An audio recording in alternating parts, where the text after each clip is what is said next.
Karibuni tujifunze tena habari ya afya, na leo tutakuwa na kipengele muhimu sana cha njia 7 za kujikinga na magonjwa sugu. Kama tulivyotangulia kusema kipindi kilichopita kwamba magonjwa sugu ni magonjwa ambayo yakiingia ndani ya mwili kupona ni shida, yanakuwa magonjwa ya maisha. Sasa ni muhimu kujifunza njia za kujikinga, kwa sababu kinga ni bora kuliko tiba. Kwa sababu kinga haina gharama sana, lakini tiba ina gharama kubwa. Unapofanya kazi au kuzuia ugonjwa wote, haupati shida sana kama unavyoweza kupata shida sana wakati wa kutibu. Kwa hiyo njia ya kwanza ni kujitambua. Jitambue kuwa wewe ni nani katika jamii, katika familia, katika taifa na katika dunia. Unahitajika ili ufanye nini ili dunia iendelee. Mawazo yako, mchango wako, kutembea, kufanya kazi, unahitaji nguvu kazi tuweze kufanya mafanikio. Kwa hiyo jitambue. Lakini pia ujitambue kuwa afya yako ni mtaji wako. Afya ikiporomoka huwezi kufanya chochote. Lakini cha msingi pia ujue kwamba ujitambue. Afya haiazimwi, afya haikodishwi. Huwezi ukakodi mwili wa mtu ili ukufanyie kwamba uje katika mwili wako. Huwezi kukodi figo ya mtu ihamie kwako. Ukikodi figo ina gharama kubwa sana. Sasa ni wangapi wanaweza lakini kwa nini ukodi figo wakati figo unazo za kwako? Zitunze ziwe imara. Kwa hiyo hilo swala la kujitambua ni muhimu sana katika maisha ili uweze kujikinga na magonjwa sugu. Ujue vihatarishi vyote vya magonjwa sugu, usijiingize katika mazingira magumu yanaweza kusababisha hayo magonjwa sugu. Njia ya pili ni kula chakula bora. Chakula bora tuna maana angalau ule milo 3 kwa siku. Na kiasi cha chakula unachokula kizingatie aina ya kazi unazofanya. Mtu amekaa tu ofisini muda mrefu sana, anakula chakula kama mtu anayelima au mtu anayebeba mizigo. Kwa hiyo tunatofautiana hapo. Kula chakula cha wastani ili uweze kupata afya njema. Lakini kula aina zote za chakula. Kuna mboga, kuna matunda, kuna vyakula vya wanga, kuna vitu kama hivyo. Sasa lazima hakikisha unakula aina ya chakula angalau kwa siku. Lakini matunda na mboga ni muhimu kwa kila mlo unaokula. Lakini kitu kingine katika chakula, tunahitaji kupata virutubisho vinavyohitajika vya mwili katika hivyo vyakula tunavyokula.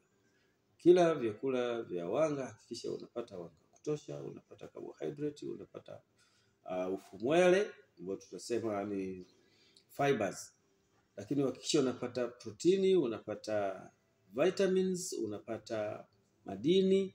Ni muhimu sana katika mwili wako. Kwa siku masaa 24 au 12 ya kula chakula, hakikisha unakula umepata mahitaji ya mwili ya virutubisho hivyo.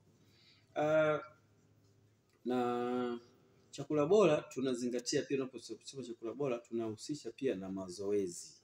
Unapokula ni tunasema Kiingereza ni input, lakini unapofanya mazoezi tunasema output. Kwa hiyo unapokula chakula lakini hakikisha unafanya mazoezi. Baada ya chakula kila siku jioni fanya mazoezi angalau ya kukimbia kwa dakika 15 kwa spidi, au unatembea kwa spidi kwa kasi dakika 30, au tembea taratibu kwa kilomita 1 angalau mara 3 kwa wiki. Hapo utakuwa umejenga afya yako. Fanya mazoezi hata kama ni chumbani, ya kuinama, kubeba, kuruka kamba na kadhalika, ili kufanya mwili wako, seli zako za mwili ziweze kufanya kazi vizuri katika mwili, kupokea sukari, kupokea nguvu na kila kitu. Kitu cha 3 ni kupima afya mara kwa mara. Upimaji wa afya uko aina 2. Kuna kupima kabla hujaugua na kuna kupima wakati unahisi kuugua. Na kuna kupima wakati unaugua. Ndio kwa 3. Sasa kupima kabla hujaugua ina maana ya kwamba unapima ili kuangalia, je, mwili wako una tatizo?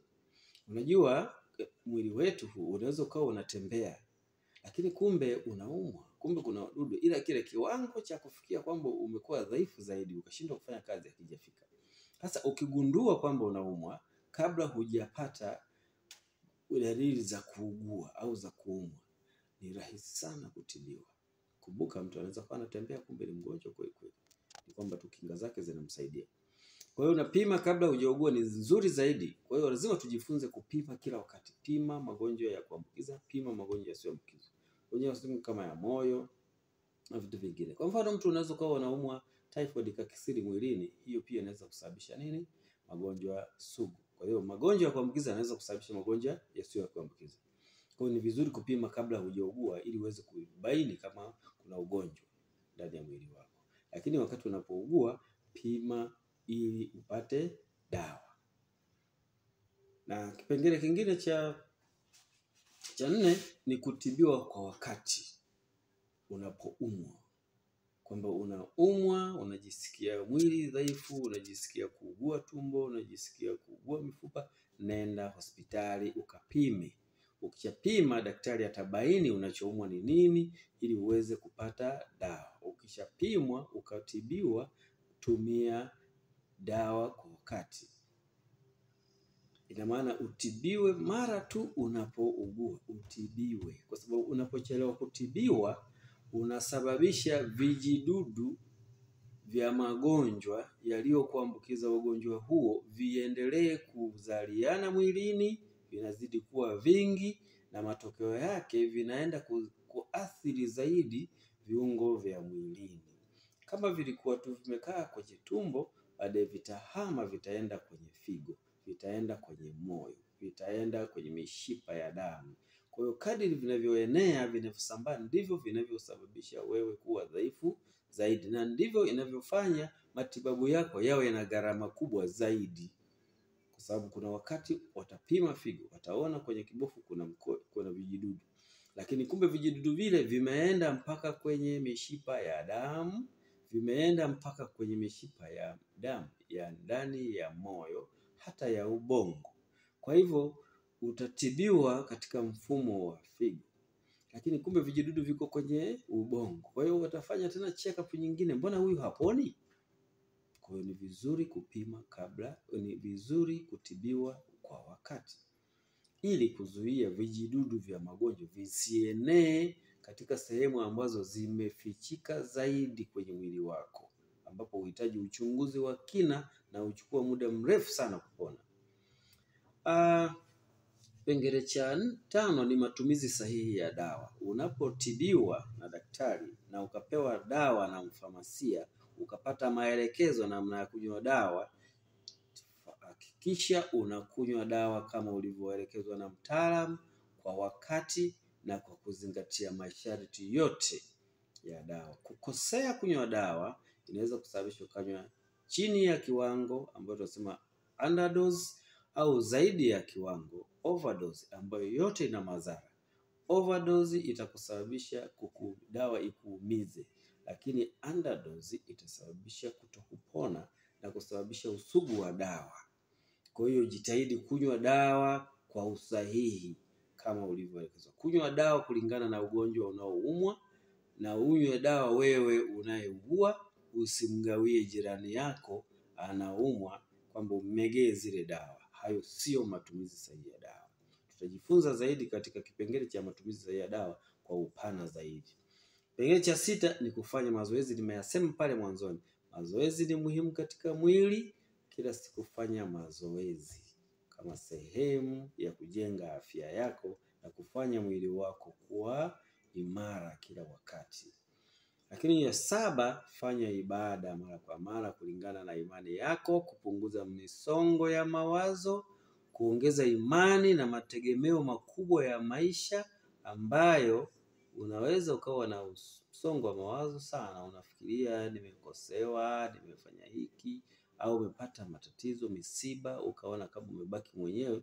Lakini unapomtegemea Mungu wako kwa imani yako, inakupa faraja, inakupa matumaini na njia kubwa za kuweza kutoka katika changamoto ulizo nazo. Kwa hiyo fanya ibada, mtukuze Mungu, mche Mungu wako unayemfahamu wewe, Mungu wa kweli ambaye anakusaidia, aliyekuumba wewe, akakuweka duniani na atakusaidia. Asanteni sana, tuendelee kujifunza, tuimarishe afya ili tujenge familia na taifa lenye uchumi mkubwa. Asanteni.